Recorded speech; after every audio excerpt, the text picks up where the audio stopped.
अब इसमें एक पॉइंट याद रखना, जरूरी नहीं है कि ये पॉइंट यूनिवर्सल है। जो आप प्रेजेंट में देखते रहते हो उसे वो भी आप इसमें ऐड कर सकते हो, जो दिखाई दे या जो उस समय समझ में आ जाए कि किस देश के साथ इन्होंने अभी कौन सा एक्शन लिया है।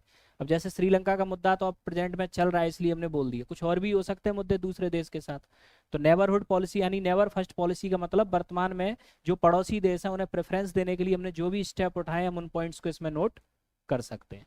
यानी कि विदेश नीति में आपके पॉइंट्स आधार तो ये हो गया नेवर फर्स्ट पॉलिसी, पॉइंट्स इसमें आप अपने अकॉर्डिंग भी चूज कर सकते हो। ठीक है,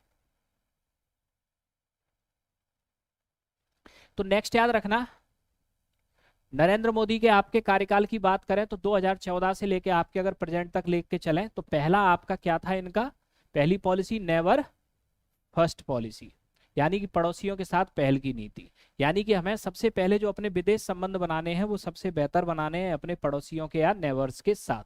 अब इसी क्रम में आपके नरेंद्र मोदी ने किया क्या कि जब इन्होंने 2014 में पहली बार शपथ ली थी तो इन्होंने आपके सार्क के सभी कंट्रीज को इन्वाइट किया था। शपथ लेने के आपके तुरंत बाद सबसे पहली जो इन्होंने विदेश यात्रा की थी वो भूटान की थी। ठीक, उसके तुरंत पीछे आपके एक साल के अंदर नेपाल, श्रीलंका और बांग्लादेश की इन्होंने विदेशी यात्राएं की। ठीक, वर्तमान में जैसे देखें कि आपके नेवर फर्स्ट पॉलिसी के तहत ही श्रीलंका का जो क्राइसिस खड़ा हुआ तो श्रीलंका को भी मदद का क्या दिया इन्होंने, एश्योरेंस दिया कि हम भारत की तरफ से आपकी मदद करेंगे। ठीक, अब इसके बाद में दूसरा, तो नेक्स्ट याद रखना सेकंड पॉइंट, तो मोदी की फॉरेन पॉलिसी का जो दूसरा महत्वपूर्ण पक्ष है वो है आपके क्या, आर्थिक विकास, इकोनॉमिक डेवलपमेंट। ठीक है, अब यहाँ आपके सबसे बड़ा चैलेंज ये था कि ये वो दौर था आपके मोदी का जहां पूरी जो आपके विश्व व्यवस्था थी वो इस समय आपके मंदी की चपेट में थी। ठीक है, यानी कि जो इंडिया की ग्रोथ रेट थी आपके 9% वो घट के आपके 6% 5% पे आ गई। ठीक है, अब यहाँ आर्थिक विकास आपके अगर इसकी हम बात करें तो आपके आर्थिक विकास को अब हम फिर 2 पॉइंट में लेंगे, बिफोर कोरोना, आफ्टर कोरोना। यहाँ 2 पॉइंट फिर और ऐड करना, क्यों, क्योंकि बिफोर कोरोना की पॉलिसी आपके अलग थी, अब आफ्टर कोरोना में और चैलेंजिंग हो गई आर्थिक विकास की दरें, क्योंकि इंडिया अंदर से आपके क्या हो गया, डिसबैलेंस हो गया पूरा सिस्टम। ठीक है, यानी कि आपके आफ्टर कोरोना के दौर में आपके पहले जैसी ग्रोथ रेट को अचीव करना ये भी अपने आप में क्या है, प्रेजेंट में एक बड़ा चैलेंज है। तो अब यहाँ नेक्स्ट देखना कि इस आपके इकोनॉमिक डेवलपमेंट को करने के लिए करना क्या होगा, हमें ह्यूज इंफ्रास्ट्रक्चर का निर्माण करना होगा जो बिना विदेशी सहायता के हम नहीं कर सकते। जैसे कि हम अगर बात करते हैं आपके किसकी, बुलेट ट्रेन की। ठीक, तो हम इसके लिए क्या करेंगे, हम जापान के साथ कूटनीतिक रिलेशन बनाएंगे जिससे कि हम अपने बुलेट ट्रेन के कंसेप्ट को क्या कर सके, पूरा कर सके। या कोई भी आपके इंफ्रास्ट्रक्चर प्रोजेक्ट जो हमें पूरा करना हो उसके लिए हम आपके दूसरे देशों से रिलेशन बनाएंगे। इसके अलावा आपके इंडिया के अंदर इस प्रकार का क्लाइमेट तैयार करना जिससे कि आपके एफडीआई आपके अट्रैक्ट हो सके। ठीक है, तो प्रेजेंट में अगर हम बात करें तो आपके यही पूरा सारा जो प्रयास है उसको देखते हुए इंडिया वर्ल्ड में 9th FDI largest attracting country है और एशिया में सेकेंड। सबसे ज्यादा एफडीआई कहाँ आता है, इंडिया में। ठीक है, अब इसके बाद में नेक्स्ट, इस मेक इन इंडिया को क्या बनाना, सक्सेस बनाना। ठीक है, अब मेक इन इंडिया को सक्सेस बनाने का मतलब क्या है कि इंडिया को वर्ल्ड में मैन्युफैक्चरिंग सेक्टर का हब बनाना। ठीक, इस मेक इन इंडिया प्लान की हमें जो आपके जो इसकी सक्सेस दिखती है कोरोना काल में दिख जाता है, पूरे वर्ल्ड में सबसे ज्यादा वैक्सीन का जो प्रोडक्शन हुआ था वो इंडिया में हुआ। ये मेक इन इंडिया का ही आपके ये प्रभाव था कि हमें आपके कोरोना काल में सभी लोगों को, आपके वर्ल्ड में सबसे ज्यादा पॉपुलेशन है, ठीक, 2-2 डोज सबको लग चुकी है और अब बूस्टर डोज की बारी चल रही है। यानी कि सिर्फ हमने अपने ही देश के लोगों को आपके मेडिसिन नहीं दी बल्कि दूसरे देशों में भी मेडिसिन को हमने क्या किया, एक्सपोर्ट किया। तो ये किसकी सक्सेस दिखती है हमें, मेक इन इंडिया। ठीक है, और तीसरा सबसे बड़ा आपके ये कोरोना के बाद इस इकोनॉमिक ग्रोथ रेट को सस्टेन रखना।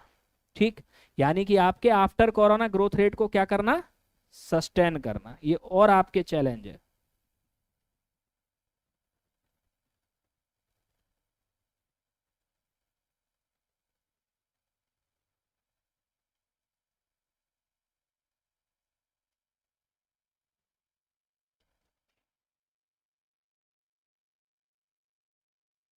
ठीक, तो इकोनॉमिक डेवलपमेंट में इन फीचर्स पे आपके फोकस किया किसने, नरेंद्र मोदी ने।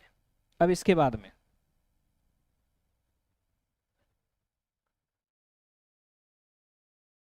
अब नेक्स्ट आपके आता है कल्चरल डिप्लोमेसी।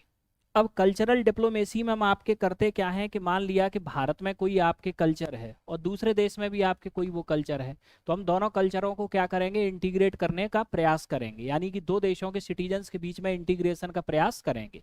जैसे कि आपके नरेंद्र मोदी ने जब जापान की आपके यात्रा की, तो आपके यहाँ क्या हुआ, वाराणसी को कंपेयर कर दिया सीधा किससे, क्योटो से, कि वाराणसी को हम क्या बनाएंगे, क्योटो शहर की तरह डेवलप करेंगे। तो ये क्या है, एक कल्चरल डिप्लोमेसी का आपके पार्ट है कि हम कल्चरल तरीके से दूसरे देशों के नागरिकों के कहाँ जाएंगे, पास जाएंगे। ठीक ठीक इसी तरह कल्चरल डिप्लोमेसी का दूसरा पार्ट आपके पूरे वर्ल्ड में योगा डे का आयोजन। ये विश्व में आपके होने वाला सबसे बड़ा समारोह है वर्तमान में, जो अब विश्व के कई देशों में एक साथ एक दिन एक टाइम पे हो रहा है। ठीक, इतना बड़ा समारोह वर्ल्ड में कोई भी नहीं है। ठीक, तो पूरे वर्ल्ड लेवल पे आपके योगा डे का क्या करना, आयोजन। तो ये नरेंद्र मोदी की तो कूटनीति है आपके, ठीक, जिसमें आपके वर्ल्ड के कई विकसित देशों को तो छोड़ो, आपके मुस्लिम कंट्रीज में भी आयोजन हो रहा है। ठीक, तो इसका मतलब कहीं ना कहीं ये कूटनीति क्या हो रही है, सक्सेस हो रही है। इसके बाद में आपके सिर्फ है ही नहीं, जैसे कि अभी आपने 2-3 दिन पहले और पढ़ा होगा, भारत की जो आयुष पद्धति है उसके लिए वीजा ऑन अराइवल कर दिया गवर्नमेंट ने। इसका मतलब आपके क्या हुआ कि इंडिया का जो ट्रेडिशनल आपके जो मेडिसिन सिस्टम है या कल्चरल सिस्टम है उसका फायदा विदेश के अन्य लोग ले सके। ठीक, तो ये आपके किया। तो इन पॉइंट्स में आप क्या कर सकते हो, समय के साथ जो दिखे उसे ऐड कर देना। ठीक है, सिर्फ आपको कोर पॉइंट याद रखना है, फिर प्रयास क्या हुए हैं उसको ऐड करते चलना अकॉर्डिंग टू डिमांड। ठीक, क्योंकि क्वेश्चन क्या आएगा ये नहीं पता, बस कोर पॉइंट आपको सिद्धांत पता होना चाहिए, फिर उसके फैक्ट्स आप अपने अकॉर्डिंग खुद उसमें फिल इन द ब्लैंक्स करते रहना। ठीक, इसके बाद में दूसरा, अब कल्चरल के बाद एक्ट ईस्ट पॉलिसी। अब एक्ट ईस्ट पॉलिसी की बात करें तो शुरुआत में जो आपके लुक ईस्ट पॉलिसी चल रही थी उसको इन्होंने रिप्लेस कर दिया किस पॉलिसी से, एक्ट ईस्ट पॉलिसी से। ठीक है, एक्ट ईस्ट पॉलिसी में आपके कहा क्या गया, लुक ईस्ट पॉलिसी का उद्देश्य था आपके क्या कि हम आपके आसियान कंट्रीज के साथ रिलेशन बेहतर करेंगे। ठीक, इनका मानना ये था कि रिलेशन बेहतर करने के लिए दो देशों के बीच में कनेक्टिविटी तो बेहतर करो, पहले दो देशों के बीच में इंफ्रा बिल्डिंग तो बेहतर करो, जब आपके ये बेहतर होगा तब आपके हमारे रिलेशन इकोनॉमिक या स्ट्रेटेजिक तरीके से उनके साथ बेहतर हो पाएंगे। तो इस एक्ट ईस्ट पॉलिसी का मतलब यह है कि लुक ईस्ट पॉलिसी को एग्जीक्यूट करना प्रभावी तरीके से। ठीक, तो इस पॉलिसी के तहत इन्होंने इंफ्रा डेवलपमेंट और कनेक्टिविटी इसके द्वारा आसियान कंट्रीज के साथ स्ट्रेटेजिक और इकोनॉमिकल रिलेशन बढ़ाने पर फोकस किया। ठीक, अब इसके बाद में नेक्स्ट आपके इनफॉर्मल डिप्लोमेसी। अब यहाँ क्या है आपके कि कई चर्चाओं का इन्होंने ऐसा आयोजन किया जिन चर्चाओं का आपके कोई कारण नहीं था। ठीक, जैसे कि आपके वुहान में जाके आपके चीनी प्रेसिडेंट आपके चिंगपिंग से आपके क्या करना, टॉक करना। इस टॉक का आपके ना कोई डिक्लेरेशन था ना आपके कोई सब्जेक्ट था। ठीक, सिर्फ आपके क्या था, विश्वास वाली कि एक दूसरे के बीच में आपके विश्वास क्या हो सके, बढ़ सके। ठीक ठीक इसी तरीके से आपके जापानी पीएम आपके शिंजो अबे, ठीक है, तो इन शिंजो अबे का कहाँ आना, भारत आना, और भारत आके अहमदाबाद में पतंग उड़ाते हैं। अब पतंग उड़ाने तो आएगा नहीं कोई भारत, तो ये पतंग उड़ाना ये सब क्या हुआ, ये एक तरीके से इनफॉर्मल डिप्लोमेसी का पार्ट है। ठीक, इसके अलावा आपके फ्रांस के प्रेसिडेंट आपके मैक्रन जब आपके इंडिया आए तो उनके साथ में गंगा में बोटिंग करना। ठीक है, तो यहाँ क्या है कि इनफॉर्मल डिप्लोमेसी के द्वारा दूसरे देशों के साथ बेटर रिलेशन, यानी इनफॉर्मल रिलेशंस के द्वारा या इनफॉर्मल टॉक्स के द्वारा बेहतर संबंध बनाना और अपने विश्वास को बढ़ाने का प्रयास करना, ये इनकी कूटनीति का एक हिस्सा है। ठीक है, इसके बाद में आपकी सबसे ज्यादा इनकी कूटनीति का दूसरा हिस्सा है एक आपके असर्टिव पॉलिसी, यानी कि एक एग्रेसिव पॉलिसी। एग्रेसिव पॉलिसी का मतलब क्या है, डायलेमा वाली सिचुएशन नहीं है तो है, नहीं है तो नहीं है। ठीक, जैसे कि म्यांमार और पाकिस्तान में सर्जिकल स्ट्राइक, जहां इन्हें लगा इन्होंने एक्शन ले लिया। ठीक, चाइना की बेल्ट रोड परियोजना का अपोज खुल के, इंडिया इसमें शामिल नहीं है, इन्होंने अपोज भी किया है इसका। ठीक है, यह हुआ। इसके अलावा आपके डोकलाम में विवाद होते हुए भी आपके इन्होंने कभी भी सेनाएं वहां से पीछे नहीं हटाई। सीज फायर जरूर है लेकिन सेनाओं को कभी पीछे हटने पे नहीं लाने दिया। ठीक, तो नेक्स्ट असर्टिव या एग्रेसिव पॉलिसी।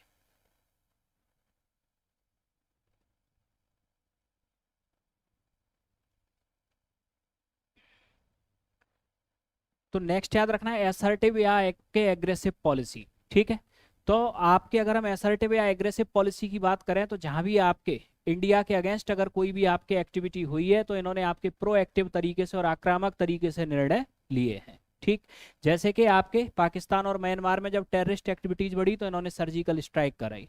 ठीक है, यानी कि आपके फॉरेन लैंड पे होने वाली सर्जिकल स्ट्राइक में ये दूसरी स्ट्राइक थी जिसमें इंडियन आर्मी आपके भारत से बाहर गई है। पहली बार इंडिया का बॉर्डर क्रॉस किया था लाल बहादुर शास्त्री के टाइम में, और दूसरी बार इंडियन आर्मी ने बॉर्डर क्रॉस किया है सर्जिकल स्ट्राइक में। ठीक है, और आपके सर्जिकल स्ट्राइक में भी आपके जीरो डेप्थ, यानी कि आपके किसी भी प्रकार की कोई कैजुअलिटी दोनों में नहीं हुई। कैजुअलिटी का मतलब हमारा एक भी आदमी इसमें घायल या नहीं मरा। ठीक है, इसके बाद में आपके यही एग्रेसिव पॉलिसी का आपके ये नतीजा है कि हमारा पायलट पाकिस्तान में जाके गिर गया और वो वापस देने आए। और क्या, यही तो हुआ था आपके अभिनंदन के केस में, पाकिस्तान में जाके वो गिर पड़ा, उसके बाद में 3 दिन के अंदर उन्हें भारत छोड़ने आना पड़ा। तो ये एग्रेसिव पॉलिसी का ही परिणाम है। ठीक है, इसके बाद में नेक्स्ट याद रखना, खुल के चाइना की बेल्ट रोड प्रोजेक्ट का क्या करना, अपोज करना और उसमें शामिल होने से इनकार कर देना। ठीक है, इसके अलावा आपके डोकलाम विवाद को देखते हुए भी, ठीक, हमने चाइनीज बाउंड्री से अपनी सेनाएं हटाई नहीं बल्कि अपनी सेनाओं को वहां और अपॉइंट किया। इसके बाद में नेक्स्ट अगला पॉइंट याद रखना, इंडियन डायस्पोरा को आपके जोड़ने पे फोकस। ठीक, नरेंद्र मोदी की सबसे खास बात यह है कि ये जिस देश में जाएंगे वहां इंडियंस को जरूर एड्रेस करते हैं। इससे पहले के पीएम ने इस पे फोकस नहीं दिया था। ये यूएस गए तो यूएस को आपके वहां जाके इंडियंस को आपके इन्होंने अटैच किया, वहां एड्रेस किया। ऑस्ट्रेलिया गए, वहां गए। इसके अलावा ये जिस भी देश में जाते हैं तो ये 1 दिन या 1 घंटे या 2 घंटे का ऐसा टाइम जरूर निकालेंगे जहां ये इंडियन कम्युनिटी के साथ बातचीत जरूर करेंगे। तो इससे क्या होगा कि विदेशों में रहने वाले जो पीआईओ या एनआरआई हैं उनका इमोशनल जो अटैचमेंट होगा वो इंडिया के संदर्भ में बढ़ेगा, और इमोशनल अटैचमेंट बढ़ेगा तो हमारा जो मेक इन इंडिया, जो एफडीआई की जो समस्याएं, उन समस्याओं का समाधान इनसे हो जाएगा। ठीक है, इसके बाद में नेक्स्ट अगला, तो अगला इसकी फॉरेन पॉलिसी का पॉइंट याद रखना, स्ट्रेटेजिक पार्टनरशिप। ठीक है, स्ट्रेटेजिक पार्टनरशिप से सीधा सीधा सा मतलब आपके क्या था कि जो डिफेंस में हम दूसरे देशों के ऊपर जो डिपेंड हैं उस डिपेंडेंसी को कम करना। अब इसके लिए हमारे पास तकनीकी तो है नहीं, ठीक, तो तकनीकी नहीं है तो हमें कहीं ना कहीं विदेशों के साथ हमें क्या करना पड़ेगा, समझौता करना पड़ेगा।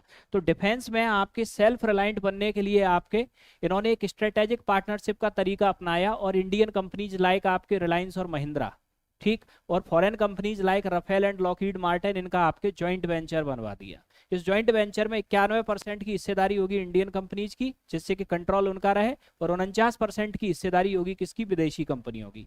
अब इससे आपके क्या होगा कि जो भारत होगा वो डिफेंस इक्विपमेंट में समय के साथ सेल्फ रिलायंट बन जाएगा।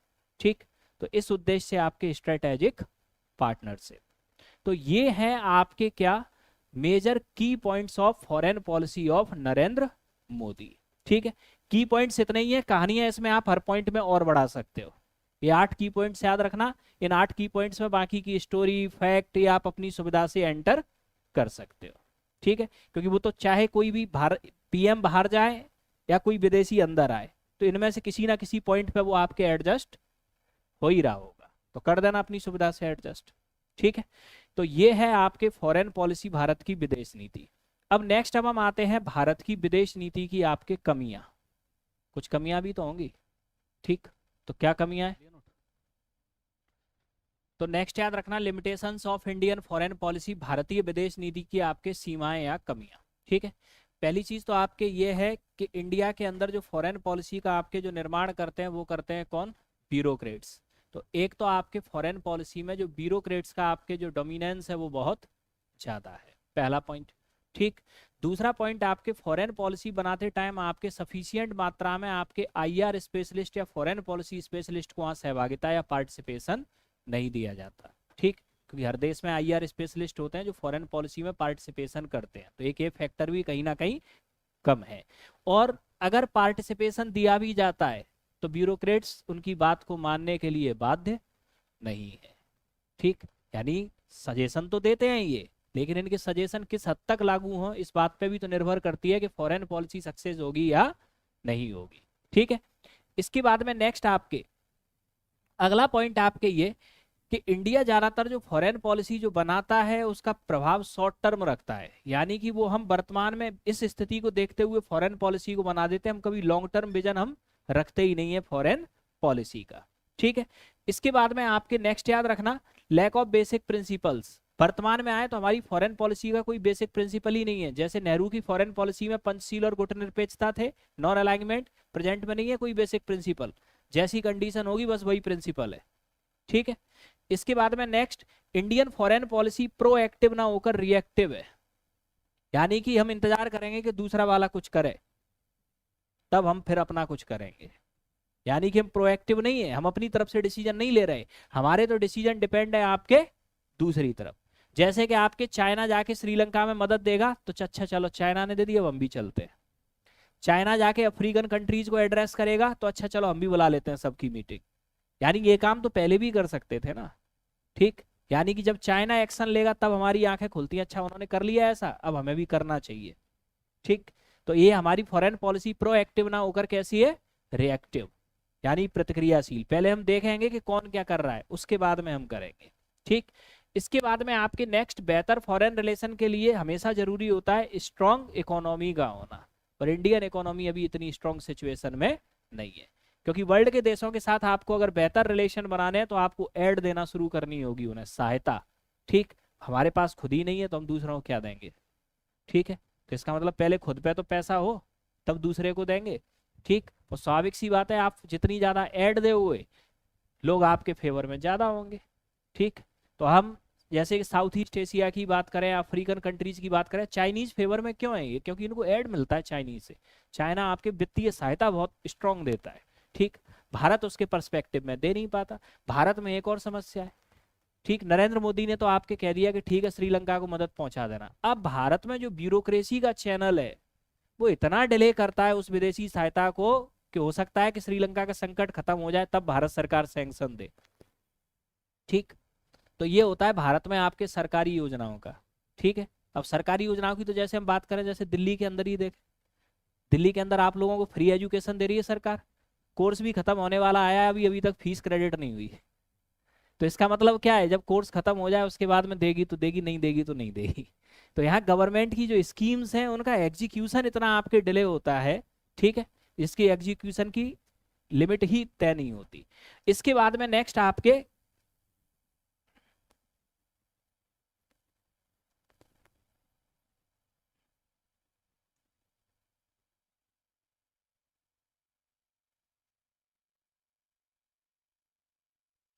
International governance.